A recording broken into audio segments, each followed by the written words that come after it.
The first duty of government is to protect our rights. It's our job to maintain the proper role of government in what we were tasked to do. In the Idaho Constitution, Article 1, Section 1, we have a right to life, we have a right to defend life. This legislation is centered on meeting the needs of Idaho families. And we have no way to maintain control over the spending of this program, and it will be a disaster for this state long term. But we have a whole gamut of kids whose parents would like to do something for them and they cannot. The courts have long held that our ability to transfer title on real property benefits society as a whole. This is simply about putting it out of reach of young, innocent, vulnerable children and making our libraries and schools a safe place for them to go. And I am increasingly frustrated that we cannot stop ourselves from drinking at the public trough.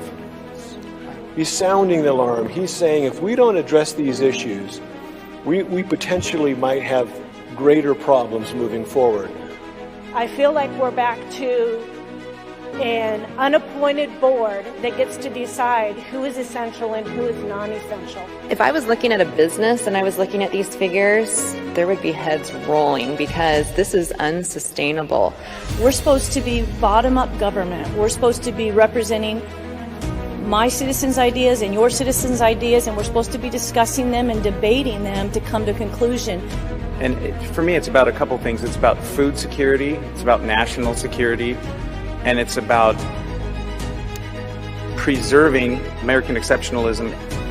The First Amendment and our freedom of religion, freedom of speech are our first liberties. They are so important. We don't have the rest without them.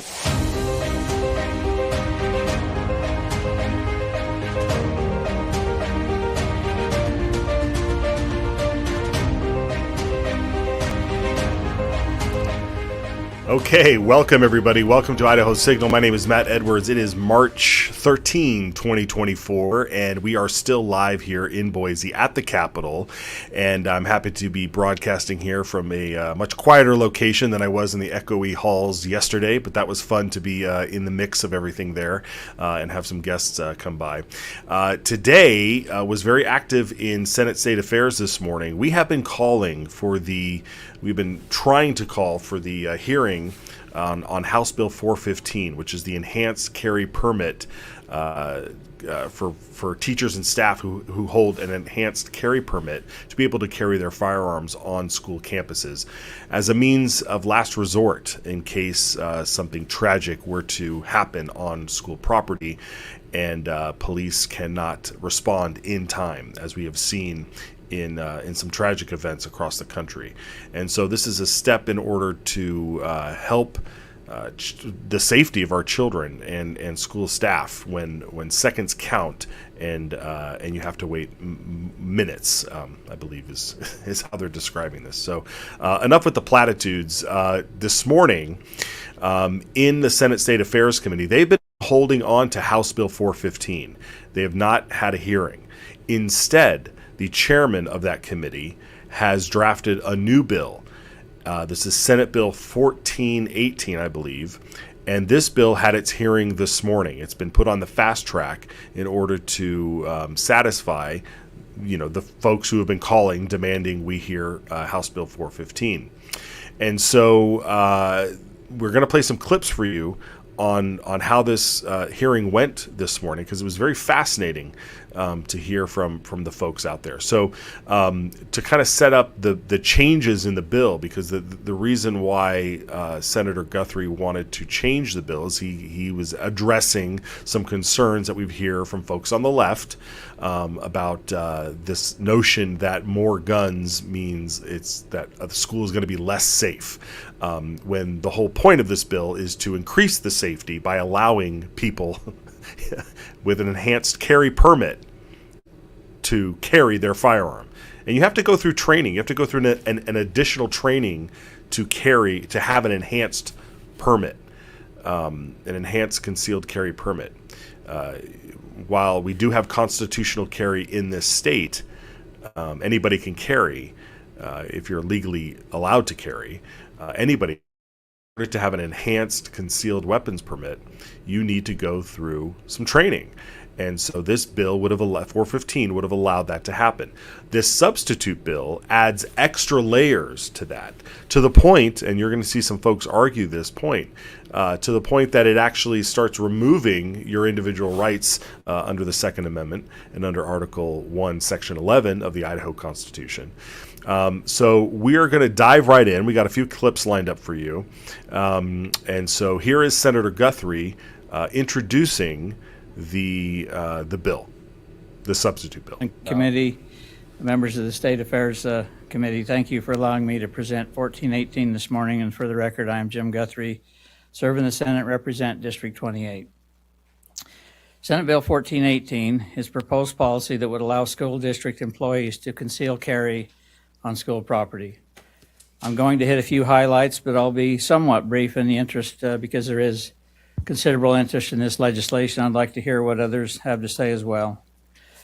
Just to kind of briefly go through it, on page 1, lines 25 to 27, you'll notice that peace officers, that's been an inclusion there, in addition that whether they're on duty or off duty could carry. And on page 2, you'll begin to notice several definitions that include a definition of governing board, immediate control, school employee, school property. And it defines employee of the district that can carry, and those employees included a person hired to perform a service who receives compensation and works under the supervision of the control of the school. It does not include independent contractors, volunteers, or students.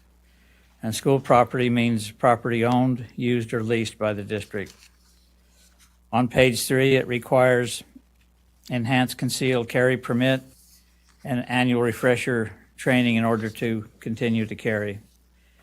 It provides safe harbor from discipline, retaliation, or adverse work conditions because an employee opted to carry as long as they comply with the policy. Page 4 provides for confidentiality, that it won't become part of the employee's personnel file. If a change in status were to occur, in other words, if someone had their right to carry revoked for whatever reason, it would be the responsibility of that employee to notify the governing board within 48 hours. Nothing shall prohibit the rights of an owner of private property, including a private school, from either permitting or prohibiting the ability to conceal carry. It provides for an exemption from civil damages against a school, school employee, or school board member where a claim arises out of a lawful carrying, possessing, or non-use of a firearm for having a policy. There's liability protection for those who, for whatever reason, choose not to engage in the event of an active shooter situation. It is not mandated, but if a school chooses to display a gun-free zone sign, it must also include language that says, in effect, except as provided by local authority. On page 5, there's a new section, and the highlights of that are, and I think this is an important one, provides for local control. Policy to be developed in consultation with local law enforcement and set by the local governing boards. It requires a policy to be in place by January 1 of 26 and an implementation date by July 1st of 26 to allow time for a thoughtful development of a policy. Allows for a few options for the ongoing training, which includes an option for a course instructor or a program recommended by law enforcement. Additional language to protect confidentiality and exemption from disclosures found on page 11. And with that, Mr. Chairman, I think I'll stand for questions. Okay, so there it is. They always like to highlight the more parts of the bill that seem reasonable to everybody. Whether you take that on its face or not is up to you. But in reading this 10 and a half page bill, there's a lot to be concerned about. The NRA's spokesperson showed up to testify. The NRA had fully backed House Bill 415. but they took issue with this watered down version of the bill, Senate Bill 1418. And so let's hear from the NRA on this particular bill. Good morning, Aveen. Good morning, Chairman. Honorable members of the committee. For the record, Aveen Klein, District 15, State Director for the NRA. Unfortunately, before you today in opposition to Senate Bill 1418. Before you is the NRA's supplemental written testimony. You will see the NRA's major issues with 1418, mainly new section 33527, broken down into training, authorization, and drafting issues. I do appreciate Chairman Guthrie's efforts here. However, the version of school carry before you is not a compromise on House Bill 415. It is a wish list from those who oppose 415. If the legislature wants local control, let status quo stand. If you'd like to advance school employees' right to keep and bear arms, I urge a hearing on 415. But 1418 goes above and beyond what is required by current law and injects gun control provisions into Idaho code. 1418 arms school boards with unfettered subjective discretion to establish unobtainable requirements for school employees to carry. School boards are not experts on firearms. There is no justifiable reason an elected education official should determine the type of firearm or ammunition an individual may carry in self-defense. That is a highly personal decision. A school board's ability to determine the appropriate use of force in self-defense situations undermines Idaho's stand your ground laws. 1418 is a step backwards on a slippery slope for Idaho, eroding status quo rather than strengthening a school employee's ability to defend themselves at their place of employment. I respectfully urge a do not pass recommendation. Thank you, and I am happy to stand for questions. Thank you, Ms. Klein. Okay, so there you have it. The NRA bringing up some very strong points against Senate Bill 1418, and this is the process that this thing has gone through, where you can see now the compromise that happens with a strong bill that is meant here to protect the individual rights. Anytime these bills come through that are meant to just reinforce your own individual rights, they go through this process where they just get watered down, they get deteriorated to the point that now we're adding restrictions on those rights in a bill that was meant to to protect your rights. So much so that this bill, the previous bill got rid of those horrible gun-free zone signs, those announcements to bad actors that there's no guns on this campus. So this is a great place for you to come and wreak havoc should you feel compelled to in your evilness. These signs would remain. This bill does not remove those signs. And the reason why it doesn't remove those signs is because they talk about, again, local control. If a school district or a school board doesn't want to allow this in their district, they don't have to do it. And again, once again, this is not this is rolling back the rights that we have fought so hard to protect. So we thank the NRA for their stance there on that. We agree with it. We agree with it. I agree with it. And I think many of you out there agree with it as well. All right. This next clip here, I believe, is Christy Zito, who's been a friend of the program here. And she spoke on behalf of the Idaho Second Amendment Alliance. And so let's listen to what she had to say on this Senate bill. Good morning, Ms. Zito. How are you? I am good. How are you? Very well, thank you. Time is yours. Thank you, Mr. Chairman and committee. I am Christy Zito. I am the political advisor for the Idaho Second Amendment Alliance. And I am here today to testify against Senate Bill 1418. 1418 codifies gun-free zones. This is unconstitutional. Gun-free zones do nothing more than tell those intended to bring harm to our children that that is an option in this area. We believe that those carrying a firearm have a personal responsibility with the tool that they have chosen to defend themselves with. However, we oppose yearly mandatory training requirements and any additional mandatory requirements. We believe the government does not have the right to determine when a person can defend themselves or those around them. Senate Bill 1418 will allow school boards to take away a person's personal choice of firearm and ammunition. The choice, of a firearm is a very personal issue. We all choose a different firearm for different reasons, the way it fits our hands, how comfortable we are with it. There's no place in government to tell a person what they can carry and how they should. This should not be regulated by any board of any kind. By giving control to the schools, which does maintain local control, SB 1418 does not provide an appeals process for school staff who wish to be in a position to defend their lives should the school board deny someone the ability to do so. Senate Bill 1418 will not become law for another 2.5 years.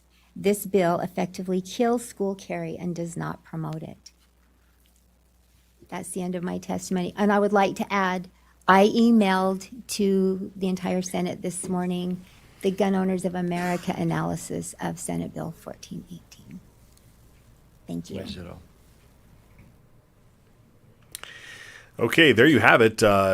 Former Senator Christy Zitto with the Second Amendment, the Idaho Second Amendment Alliance, voicing their concerns over this watered down version of this bill. Once again, you can just kind of see where the winds are blowing here. It's fascinating because, you know, if you've been paying attention down the scroll down below, this bill does not pass. But there was some very interesting, fascinating debate that we're going to play towards the end of the program here that I think will be worth your time. You know, this public testimony lasted a long time, and we could show a full hour of all the public testimony and the stakeholders here coming up to testify. But I wanted to again highlight a regular everyday public commenter who came in to testify. So let's bring him up here. This was just 2 minutes of your average Joe showing up to give his 2 cents. Let's listen in. Morning, Chairman and Committee. Thank you again for letting me speak to you. Nathan Guy, owner of Faith Outdoors, father of kids in school. So I'm here representing my store, my customers, and my kids. I'm here to ask for a no vote on SB 1418. I would rather have no law or bill than a bad bill. I won't have a long speech today, as I'd like to save a lot of my words for when we're talking about H415. I hope that's soon. SB 418 acknowledges the necessity for enhanced concealed carry permit holders to carry on school campuses, aligning with practices in Utah, Idaho college campuses, and most private schools in Idaho. This, I believe, is favorable. However, how do we navigate this terrain collectively? The enhanced permit surpasses Idaho's existing laws already. In lines 27 through 36, you have them in front of you probably. I'll talk about those. Line 35 and 36, why impose an indefinite additional training? I know Idahoans already go above and beyond what is required. I shoot on average 50,000 rounds a year. The average Idaho permit holder shoots 5,000 rounds a year. To qualify for your post or police officer standard training certificate is 40 rounds. Just 40 rounds to qualify your post. Line 27, appropriate firearms and ammunition. I've been selling firearms, ammo, accessories since 1993. There is not a one-size-fits-all gun, ammo, holster, optics. This needs to come from the permit holder on what they know is best for them, as well as the help from experts like myself and other retail stores in the area, not from a board or an agency. Line 30 and 34. My concern here is that most law enforcement agencies do not have the resources to develop this type of program. They don't have the extra staff, the time, the range use. This doesn't even take account for rural agencies with even more limited staff. The free market is already doing this. Enhanced permit holders are already willing to take more training without school board or agencies telling them what, when, where, how to train. Some boards could impose training that is unattainable on how this law is written, and they will never get that chance to carry. In closing, I agree that we need enhanced carry permit holders to be allowed to carry in Idaho schools. Unfortunately, I oppose SB 1418. I do stand for questions, though. Very well put. Again, great points all around on this bill, and we are fully in support of House Bill 415, just like that gentleman said there. We would love to see this bill come back, and we're going to throw up a graphic here because we've done this before. Where's the bill? House Bill 415. Well, now we know what's been going on. It's been sitting in the drawer at the Senate State Affairs Committee as they have drafted a new one, a watered down version of a bill that seeks to allow teachers and staff who have an enhanced carry permit to wear their firearms concealed on campus in the final event if something terrible should happen. So we now know what's been going on. And as you can see here, this substitute bill 1418 has failed in committee this morning. This was all happening this morning, right? Just hours before we went to air here, and so we want you to call. We want you to call the committee, email them. Be polite and ask them to, now that this other bill has failed, to have a hearing on House Bill 415. And it sounded like that gentleman that we just listened to will be back to support that bill and offer some more thoughts on that. What we're going to do right now is just to get you up to speed. The floor over in the House, they've been going through some appropriation bills, some budget bills. The Senate is doing similar things, and they're flying through their calendars, which is a good thing, because this is an unprecedented year. It's in at least 5 years at this point in the legislature. There's been over 1,000 bills have been submitted, which is a record, at least in the last 5-6 years at this point in the session. So things are very busy here. Things are flying by. And when you have substitute bills coming up, that just adds to the count. So let's pass these good bills and move forward. We're going to take a short break. When we come back, we'll set up the next segment here. And I guess we'll do that right after this. We'll be right back. It's our job to maintain the proper role of government and what we were tasked to do. The dictionary defines a pledge as something that you give as a sign that you'll keep a promise. As Idahoans, that's what we're looking for in our elected leaders. A sign that they'll keep their word. Talk is cheap, and so are political promises, hidden agendas, and special interests. This is why we created the Citizens Alliance of Idaho Pledge, affirming the values Idahoans have been living by for over 100 years, inspired by the only 2 documents everyone has agreed to live by. So when an Idaho legislator signs our pledge, inviting voters to publicly hold them accountable, that's what we call political integrity. The pledge restores trust and honesty between voters and their legislators. It means protecting our shared values and ensuring your voice is heard in Boise. And that is priceless. Thank your legislator for having the political courage to sign the Citizens Alliance of Idaho Pledge. And if they haven't, it's time to ask why.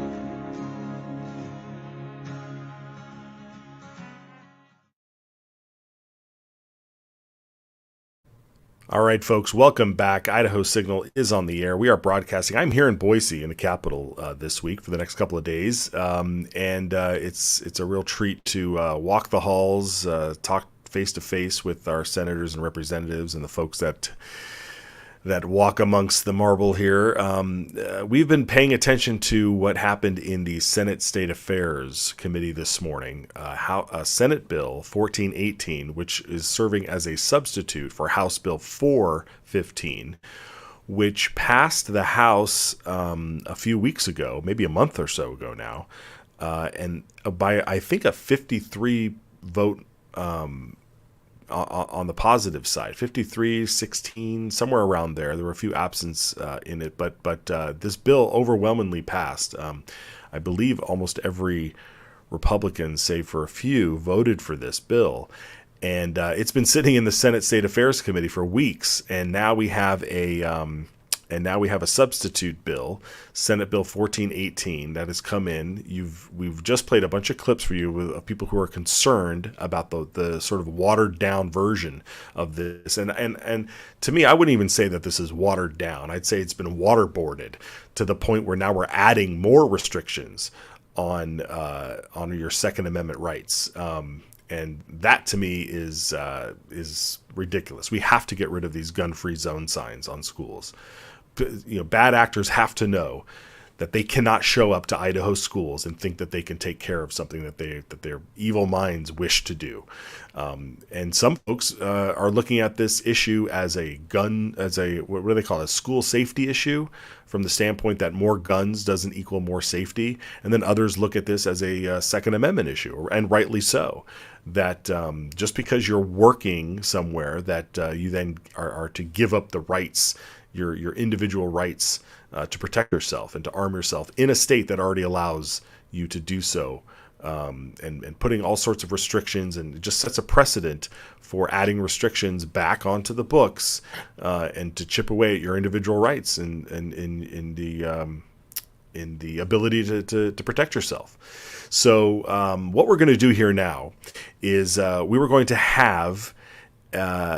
let the debate play out. Senator Guthrie comes up after a lengthy public hearing. Senator Guthrie comes out and responds to all the criticisms of his substitute bill. And he gets emotional at some point. There's a few people get really emotional. And I'll let you be the judge of their emotions. But we're going to hear from Senator Guthrie as he closes the debate, and then you're going to watch to see the fate of this bill as debate peppers around from senator to senator up in the committee. And once again, I like to play these things for you in full, because if you take the time to listen and pay attention, then you get to really understand what the arguments are, what people are latching onto, because you'll hear a lot of criticism about folks who abandon their principles. And when we're talking about our principles, we're talking about our fundamental rights, our fundamental inalienable rights. And when you start compromising those, you open the door to a freight train of tyrannical behavior, where people can walk all over you. And we're not going to take it anymore. We're not going to take it anymore. There's a lot of gaslighting going on, and we could go down this road of what happened during COVID and all the things that are happening in blue cities and blue states across the country. And that's just we're not going to let that happen here. But so it's important to listen to these folks who call themselves Democrats. They call themselves Republicans. This committee is a very tough committee to get bills through that deal with individual rights. So we're going to let this play out. We're going to play the entire closing, if you will, of this committee. It lasts. It'll last for the remainder of this program, and we'll just let it play out. We encourage you to call up this committee and ask them, now that this bill has failed, to listen and have a public hearing on House Bill 415. So we will let that scroll continue at the bottom as we play out this entire closing arguments, closing debates, whatever you want to call it, as they go into the vote. And then we will be back tomorrow with a new broadcast. So stay on target, folks. Stay on target. Close it out. Sorry, I'm having a rough morning. All right, guys. We will we'll see you next. Let's just roll the tape. Let's go. Committee. Saves me.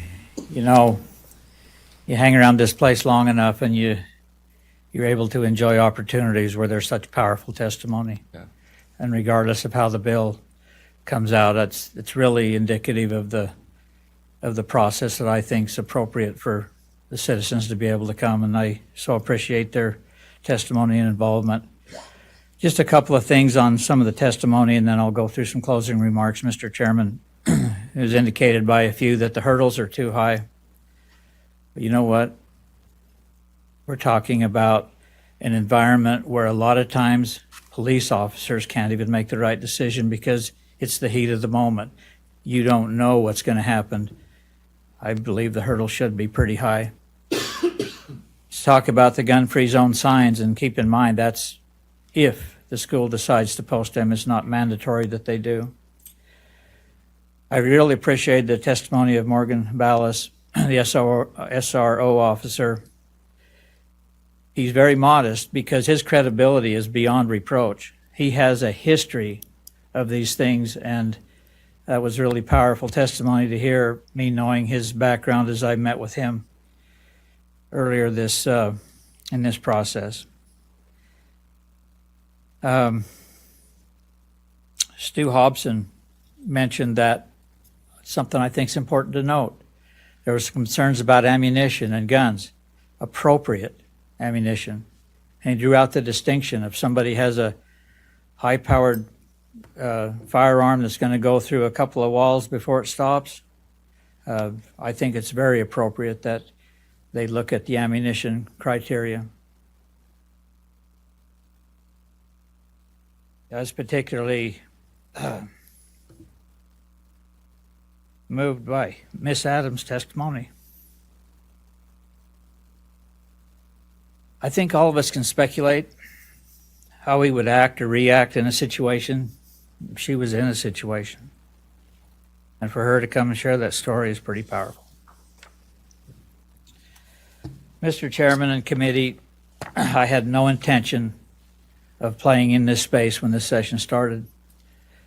But those of you who know me, when something comes to my committee that I have concerns with, and the concerns are flowing in from even members from across the rotunda that voted for 415 and didn't feel comfortable with it, I felt like maybe I should engage and see if there was a balance. And I'd like to start my closing remarks by, and keep in mind, this issue has come up for years, and it'll continue to come up for years, so hopefully we can strike some kind of balance somewhere. But I'd like to begin my closing remarks by posing some rhetorical questions. Does your overall philosophy view the glass half full or half empty? When you look outside on a day that's somewhat overcast, do you think partly cloudy or mostly sunny? And when you look at a modern painting, do you see paint flung on a canvas or a work of art? And when you look at a tough issue, do you see an obstacle or an opportunity? When I look at today's hearing, I see opportunity. Will this bill become law? I don't have any idea. But what I do know is that discussions like this will eventually get us to the right place with the right policy decision, and I thank those that have shared their thoughts today. Mr. Chairman and committee, we can oftentimes look at the same thing and see it differently. That's something we love about living in a free country. We can agree to disagree. We can have different perspectives. I'd like to share some thoughts on how this discussion developed over the past 10 weeks and how I became entangled in this. There's been some comments, particularly online, and there's been hundreds of emails that I didn't include others as this was drafted. And so just briefly, the history. I was only told about 415 in vague terms at the start of the session and wasn't talked to about it again until the day it was up on the vote for the House floor. And I tried to work with the sponsors to see if it could be amended. There was thoughts about pulling it back to committee in the House. Ultimately, that was not done, and they ran it. But from the start, I told the NRA and the sponsors that I would not be comfortable here in 415, that I would like to see amendments. I was very upfront and honest about that. At any rate, it passed, and it came over, and we talked again. We drafted the amendments to actually amend 415, but we reached a stalemate and an impasse, and I have no problem with that. We're all entitled again to our opinions, and I have so much respect for the Senate sponsor of House Bill 415. But because of that impasse, and I didn't feel comfortable just moving forward amending his bill, you have 415 or 18 or 1418 before you. because we didn't end up agreeing, it doesn't mean there was an absence of inclusion. But I will tell you who was not included in the original draft. No one in the school system. No one was included. So as we worked on amendments on this side, in addition to involving the Senate sponsor of 415, I talked with everyone in the school system, from Superintendent Critchfield on down, and law enforcement personnel, SRO, and I talked to several student groups. I believe that's as it should be. You know, senators, we get offended when the federal government tells us what to do as we advocate for local control and protection of our state sovereignty. With a policy this potentially impactful and emotionally charged, I choose to err on the side of local control. Yes, policies will be different, but school districts are different. Response time in Boise might be 5 minutes. It could be 30 minutes or more in rural areas. So the thought process as policy is developed, it'll be different, and it should be different. I don't think any of us will argue that we are talking about our most precious resource, our children, and just as relevant are those who teach them. As we leave today's hearings, many will go back to offices, businesses, construction crews, and so on. As we do, let's remember those in the classrooms all over the state right now, teaching our kids and grandkids in the very environment we seek to create policy for. You've heard all the questions. You've all heard this question. Is it easier to remember who won the Super Bowl or the World Series last year, or some of your teachers?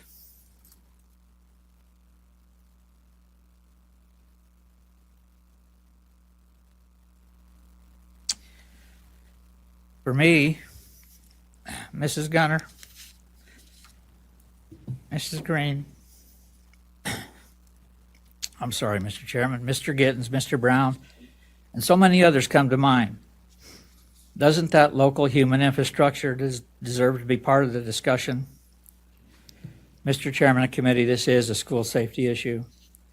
Again, I don't know the fate of this policy consideration, but even if it fails, I will tell you that some of the hateful and threatening emails, and hundreds, by the way, that have been directed towards me will be worth it if going forward we involve those embedded in our school systems who care so much about the education and safety of our kids. At the very least, they've earned a seat at the table. Thank you, Mr. Chairman. Thank you, Mr. Chairman. All those who testified this morning, this is a tough topic. It affects so many different people at so many different levels, and so I really appreciate the respect that was given this morning, and so we'll see where it goes. Excuse me? You want to rejoin us, Senator? Senator Winder. Mr. Chairman, I would move we hold Senate Bill 1418 in committee.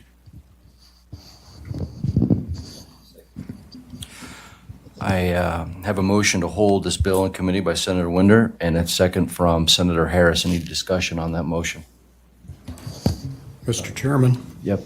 I think the effort is commendable.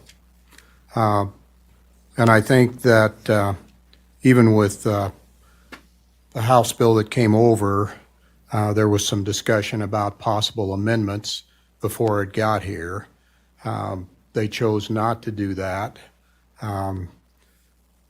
Then they'll also tell us, don't amend our bills or we'll kill them. So we're kind of in a very difficult situation. I think that this bill does some good things. I think it did involve tremendous effort on the part of our chairman to speak to a significant portion of our stakeholders. And I think the schools do have some say in this process. I do think that this is a Second Amendment bill, not a school safety bill. And to me, that's an important distinction, and that's probably why it's not in this, not in Education Committee, but in State Affairs. No matter what you do on these issues, There are going to be some that hate us and some that commend us. We get all sorts of threats via emails, very few face-to-face, because it's more difficult to look somebody in the eye and threaten you. But I really think that while this took a lot of steps in the right directions, I think in particular the training, I understand the testimony that was given on types of handguns or a rifle or whatever might be used, and the ammunition would be there. I think those are legitimate concerns, but I think as you look at this, I think that could really cause a major problem too with people defending themselves. Who's going to go buy a weapon? Who's going to be able to afford the training? How are the schools going to pay for it? There's still some issues here that aren't resolved. And for those teachers in the room, the chairman talked about, I don't know who won the first Super Bowl. I don't know who won the 50th, but I know who my best teachers were and my favorite people in life that had the best influence on me. And I respect that, and I thank each one of you as teachers for that service. For the law enforcement people that came and testified, thank you for that. And I think that's an important piece of this. But as I was thinking about, how does someone go into an active shooting situation and actually identify yourself as a friendly? Do you put on there, shoot me first?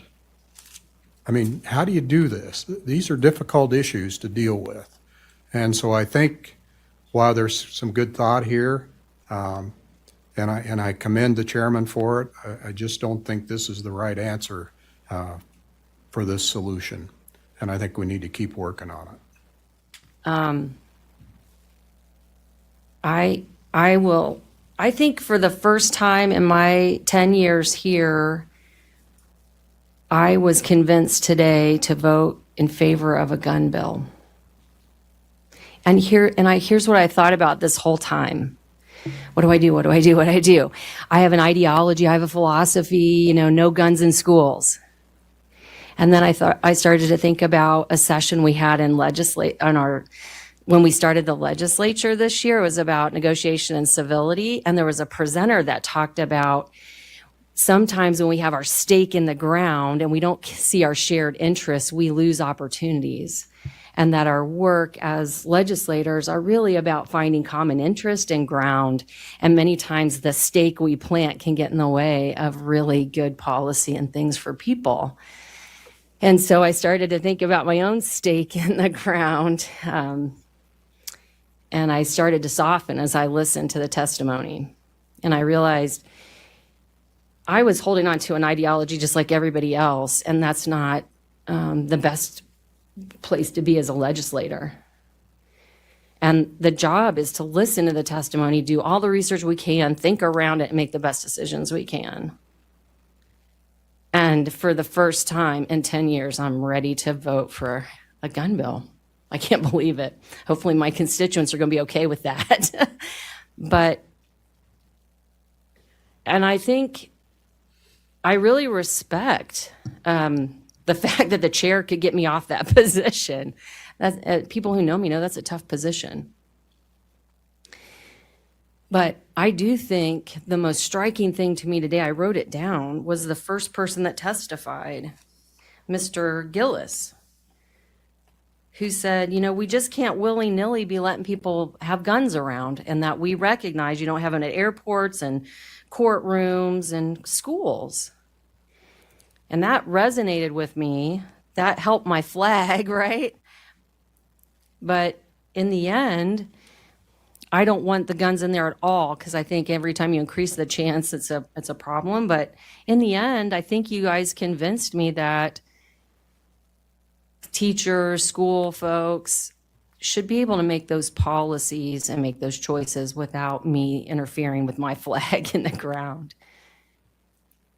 I would offer, as we have this conversation, though, is to continue to think about ways to prevent. When I was trained by my best mentor, he said, always be the most reasonable person in the room. I know that's shocking to you all.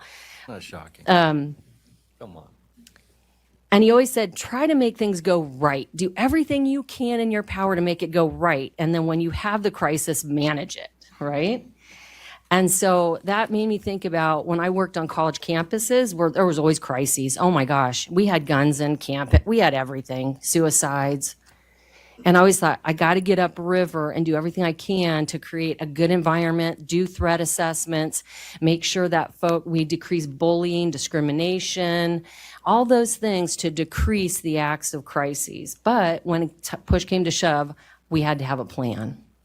And I think this bill provides a good framework for folks to get together in a good period of time to be thoughtful about what that would look like, because this is serious business to start allowing in time, place, and manner firearms where our most prized, lovely human beings are, kids and our teachers. So I just wanted to say thank you to everyone that participated.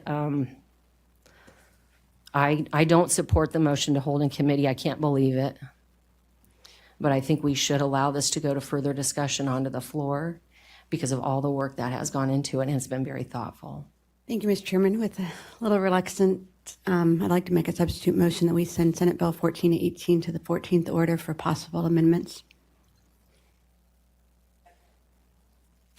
We have a substitute motion on the floor to send Senate Bill 1418 to the 14th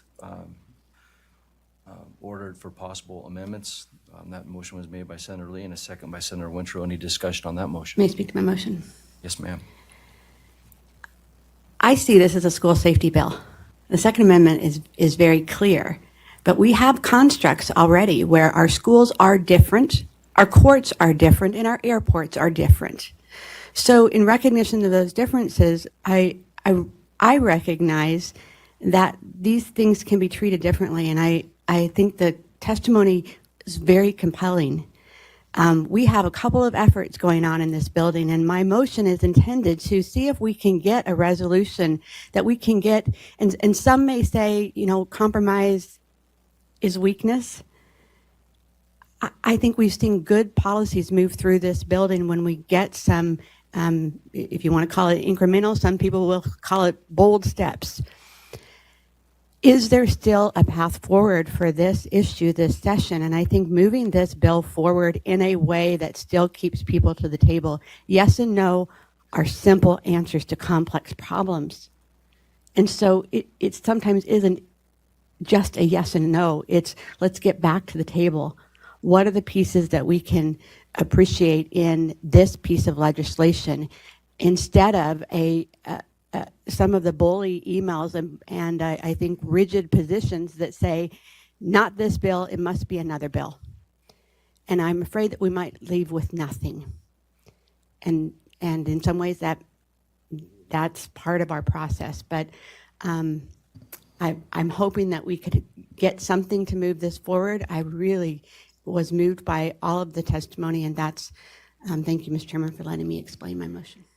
I'm willing to move this to the 14th order because I see it as a school safety issue, not a gun bill, because I've said publicly before that I don't think the gun bill should be amended in the 14th order. Mr. Chairman, I would speak in opposition to the substitute motion. I think this type of a bill is going to be very difficult to amend in the amending order. I appreciate the courage of the good Assistant Majority Leader, since she has to preside over the amending order, that she would be willing to put herself through that. But I think we're better off holding it in committee, continuing to work on the issue. It may be some amendments to this, it may be some amendments to 415, and try and move forward something that we can get out that protects school safety and the Second Amendment.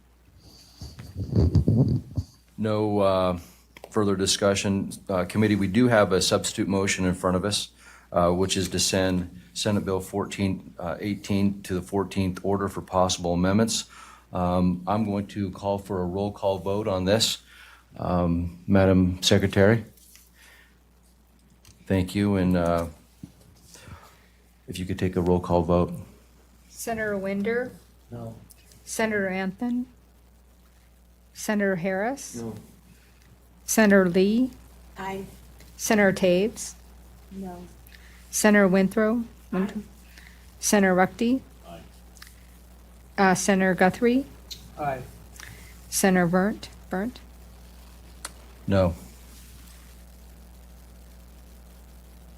Yeah. Oh, Anthony was a no. Four to five. So on the substitute motion, we have 5 noes and 4 ayes. That motion fails. We do have the original motion by Senator Winder to hold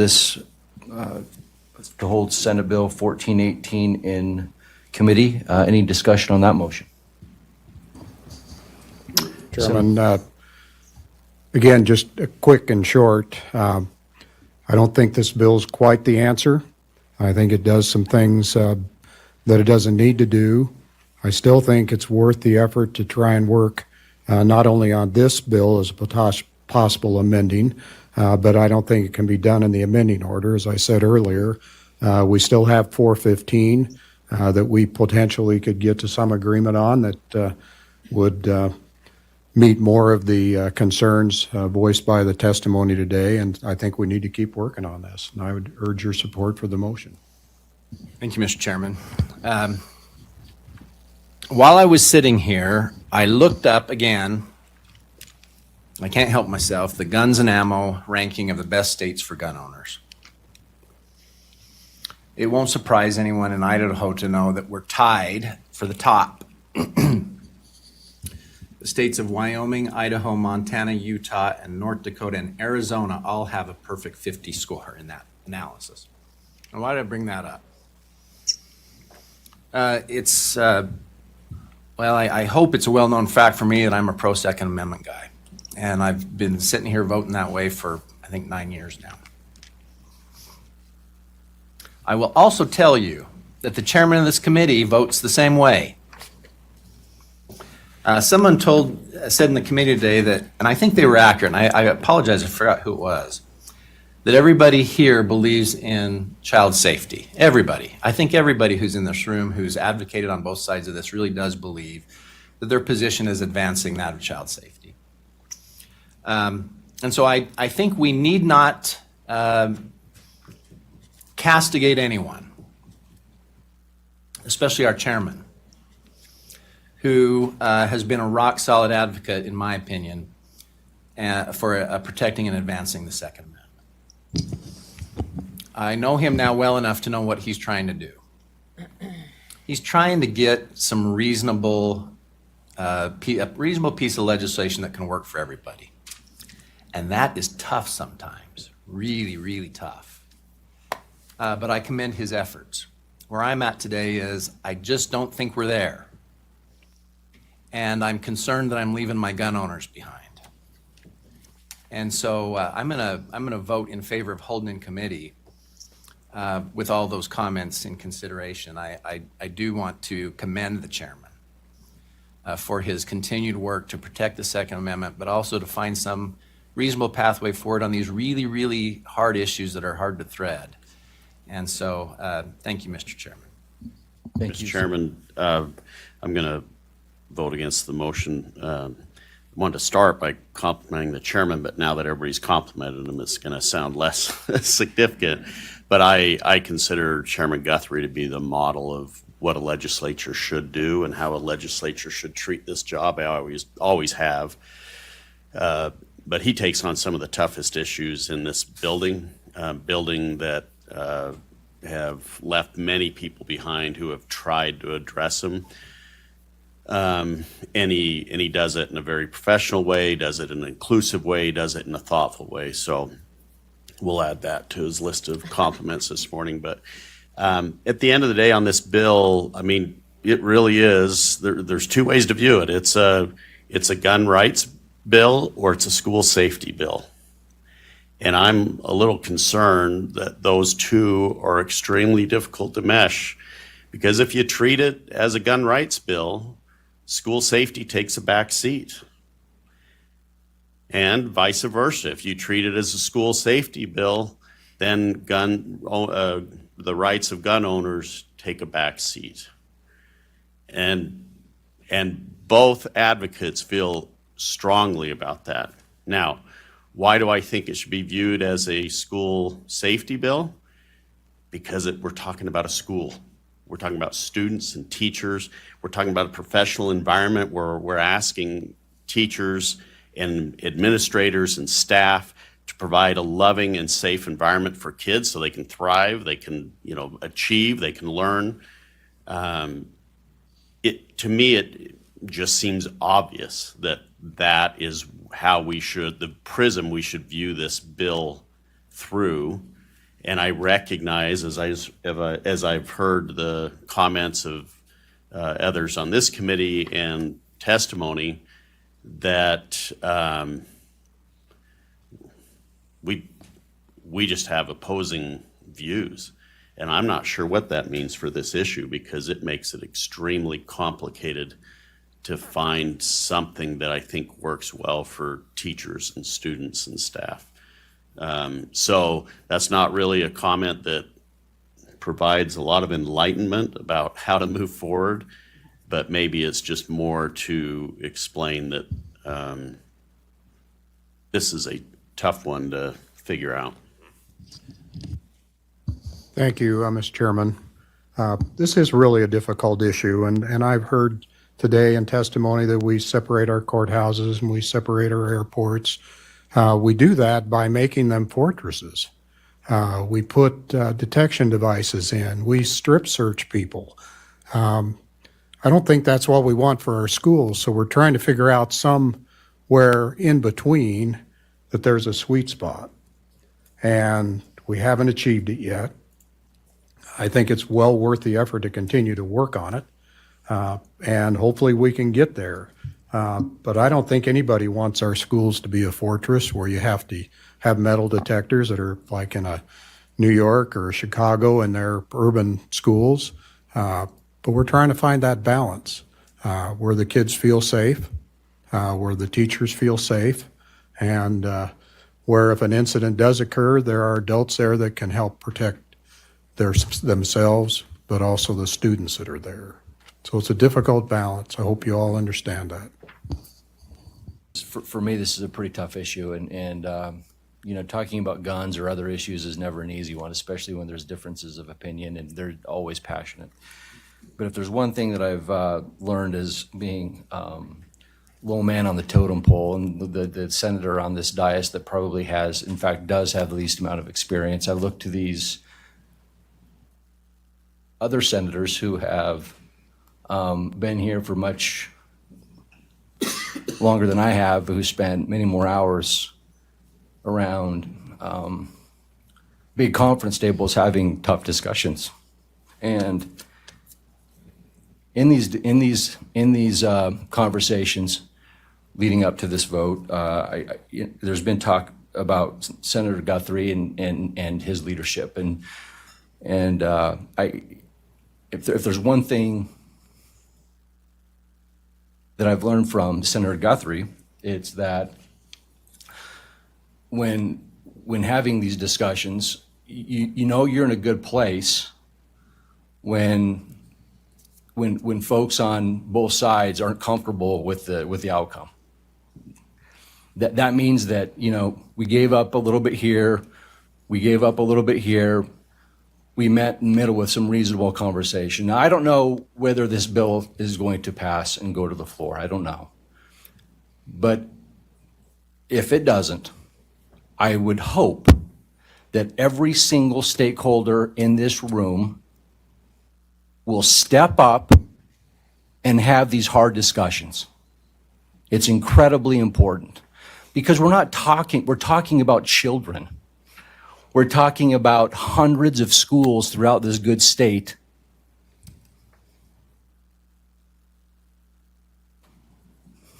that are full of kids.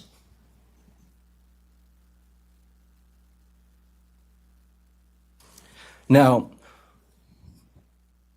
whether you're for the Second Amendment or whether you're not,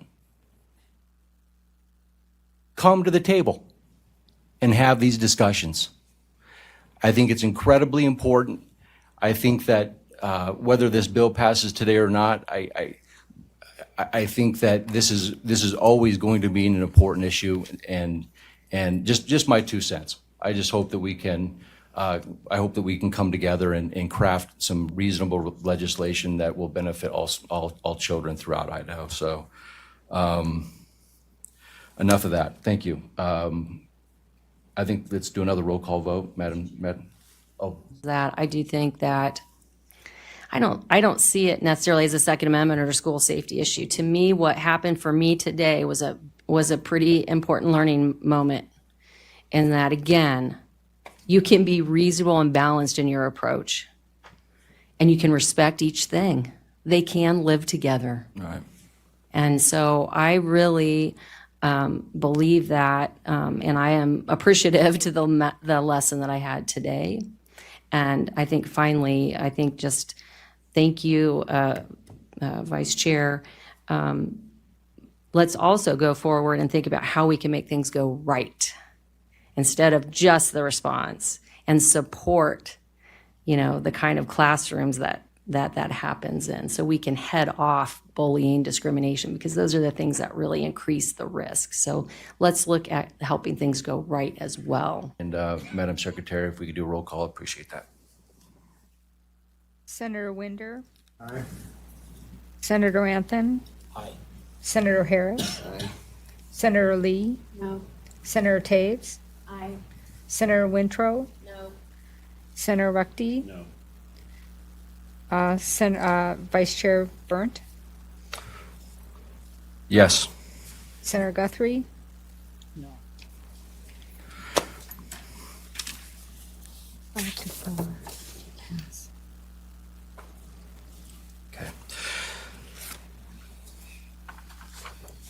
The motion by Senator Winder, I don't remember who the second was, Senator Harris, to hold Senate Bill 1418 in committee passes 5-4 vote. Again, everyone, thank you so much this morning for this discussion. The debate will go on, I promise, and I know it may or may not happen this year, but it will happen, and I have faith that